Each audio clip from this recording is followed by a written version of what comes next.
waxaan ahayn marka waxyaabo marka ugu horreysay Soomaaliya aan ahayn ilaa 67kii dar soo kacay awood badan ismidan midnimadooda haysta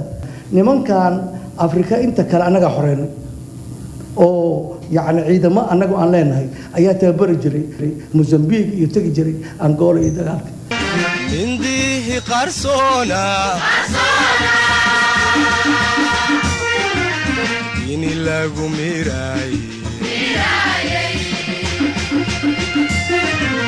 South Africa mamugin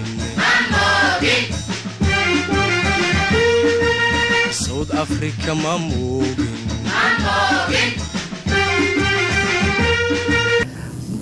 wastiga dhan waxa uu ka cajaa'ibay anagii waanaga shuuciyada galay oo markii maanta hub kala rabnaa anaga waxa noogu weyn wuxuu ahaa shanta Soomaaliyeed inaan gaaro maxay noqotay meesha ugu sareysaan gaarnay Afrika 73 waxay ahayd taariikh yaab leh maxaa jira waxa madaxweynuhu diiday inuu aado shirka oo iduna fadhida oo iduna markaas waa markay cusub tahay markay xoogaa bay soo socotay qiimo weyn bay leedahay uu diiday inuu aado wuxuu yiri ajandada in lagu daro Soomaaliya arinteeda ma ahayn oo dhulalkan la ka haysto Ethiopia naga haysto Ethiopia kuna wasiirkooda arrimaha dibadda isla maalintaas wuxuu yiri wax aan qadiyad aan ka wada hadlay ma jirto ayaga laftooda Ethiopian oo aan sii deynay iska daayna wax deynay waxaynu Afrika waa shirku socon way waxa la soo diray madaxweynaha Nigeria dawladdiisu soo diray in madaxweynaha qaado laba shardi oo codsaday mid waxa weeye arin ajadada lagu daro mid kalena next year 74ka in Soomaaliya lagu qabto anagu dawladdu waxaan ka raacay maadaama aan madaxa Soomaaliya Ethiopia markaas aan tagnay waa markii ugu horeysay xeelad salaasaha live oo arkay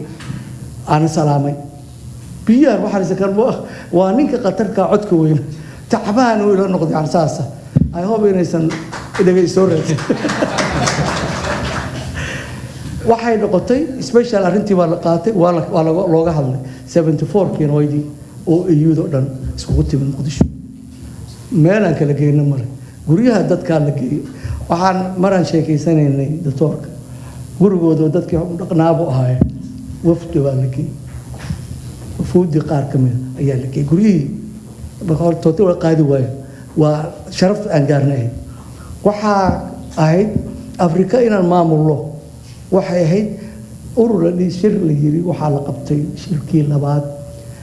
Afrika oo dhan iyo dadka madow dhan ayaa festival loo sameeyay mashruuc oo ah artiga la soo bandhigayo hidaha dhaqanka la soo bandhigayo wafdiga Soomaaliya aan waxaan hogaaminay wasiirka arrimaha dibadda Umar Arte anigana waxaan had warfaafinta ayaan matalay labadeena madax u ahayn waa bari ayaan la socotay ninkii tiyaatarka madaxda u ahaa la socday dayuuradda aan raacayna dawlad baalootyaashu waxay ahaayeen Soomaali anagoo wada dhan markaas Afrika waxaan ka bilownay Zambia 6 dal baan sii maray Rwanda Burundi kulligood baan maray ilaa aan ka tagnay Lagos sodcaalkaygu waa meel saydaydu waa dacar soogintaydu waa caan seetadaydu waa cudur naftuna geedkayga suran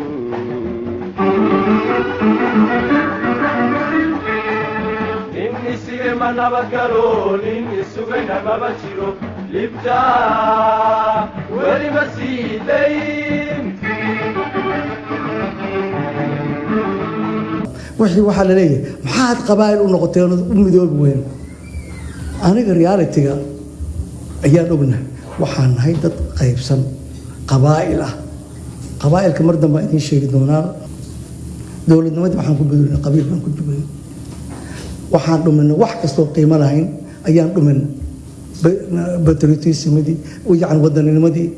jacaylkii ummadeennii isla tuman jirtay waa rabshana kala dhaxgashay qabyaalay dalkii adaa qaribo hankii la qabana adaa qariyo hankii la qabana adaa qariye dadkii qaban la wanaagiyo qayd adaa qoortiyo qudhaba gooyo adaa qoortiyo qudhabagooye adoon qiira iyo lahayn quwad baad dadkii qalal iyo qalfoofka dhigto oo dadkii qalal iyo qalfoofka dhigtee qabyaalay haddaad maruun qixilayd quruuma shishiyo dalkana qaban layd dalkeenna qandhiyo xanuun ma qabtee qofkii waxtar laba adaa qoomo dalkii quruxdiyo lahaa qiimaha adaa qabqabiyo qalooc geliye halyey loo qiray adaa qalayo nimaan qalad gelin adaa qatalo nimaan qalad gelin adaa qatale qabiil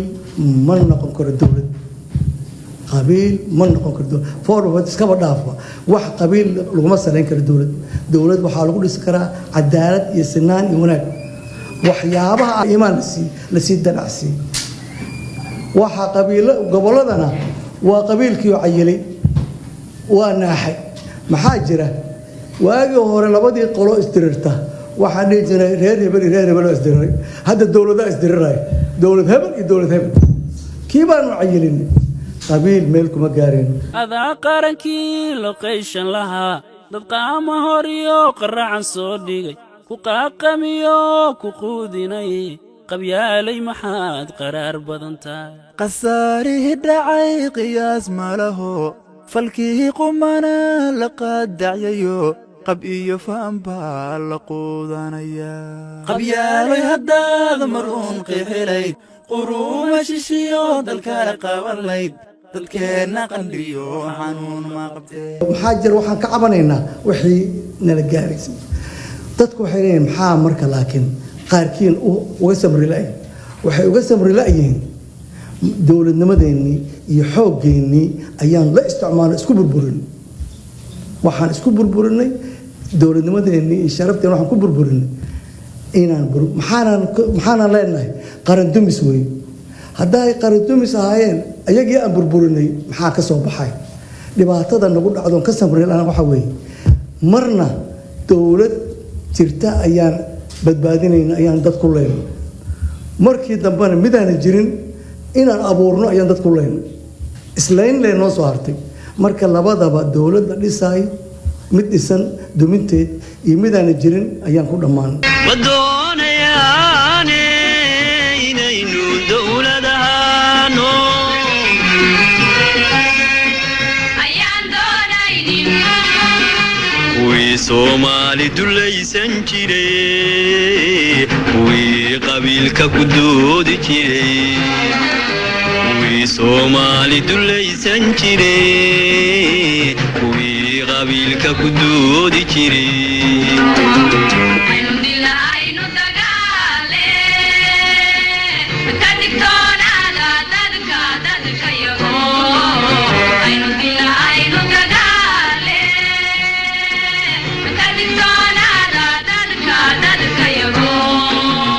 dadkeena xarooday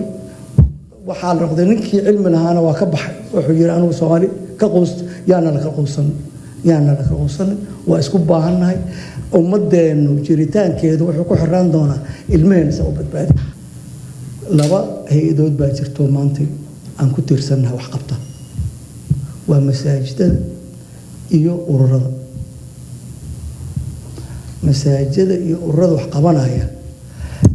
فرد كتل مان كودان وقتي كل مين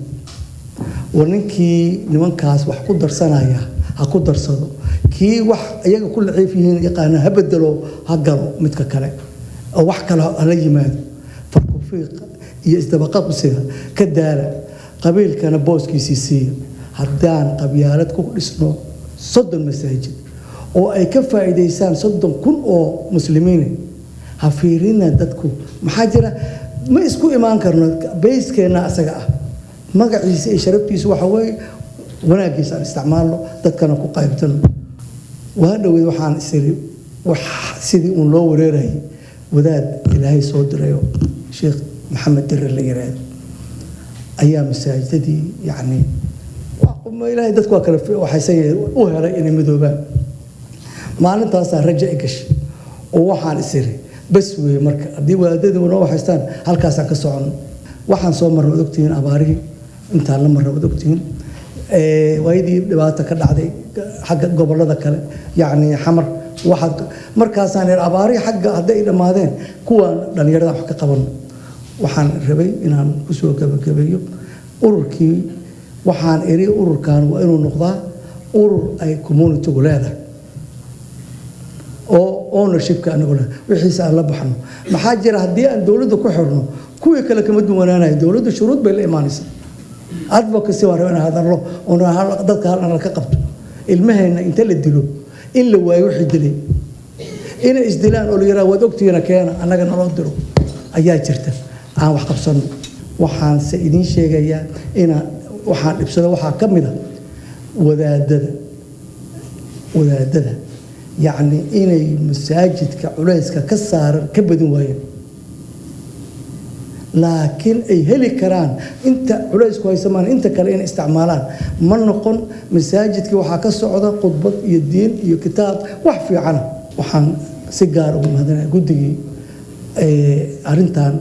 inta badan ila soo waday soo dadaala ayaan ku dadaalaya khayr allah idin siiyo allah idin barakeeyo salaamu calaykum